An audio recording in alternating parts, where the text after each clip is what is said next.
Would they or wouldn't they? That was the question. That's finally been answered. After a very conscious and deep analysis, we've decided to participate in this electoral process. Regional elections to choose Venezuelan governors and mayors are scheduled for November 21st. The main opposition parties boycotted the last presidential elections in 2018 and the subsequent legislative elections, in which they lost control of the National Assembly. They argued that conditions for a fair, competitive, and transparent election didn't exist. In fact, they say they still have no guarantees.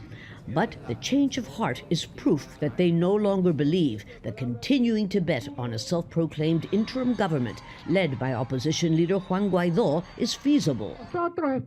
We are treading the path that we believe in, and will continue treading because we cannot continue living a fantasy.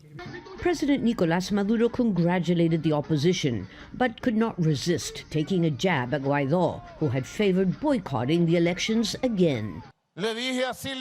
I told my wife Celia to get some good popcorn because I'm going to sit in my armchair in front of the TV with my popcorn to see Juan Guaido vote on November 21st. And there I will applaud because we managed to include him in democracy again, to include him in the Constitution. Maduro has good reason to celebrate. He hopes opposition participation in the elections will ease international pressure and help restore diplomatic recognition by many EU, Latin American, and North American countries.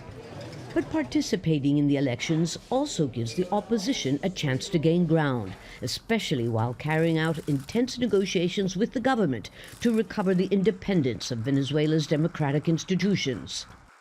Guaidó responded to Maduro, tweeting, "Get serious. We all know there are no guarantees of a free and fair election. That's exactly why you are sitting at a negotiating table with those of us who are demanding electoral and political guarantees and a timetable for future elections."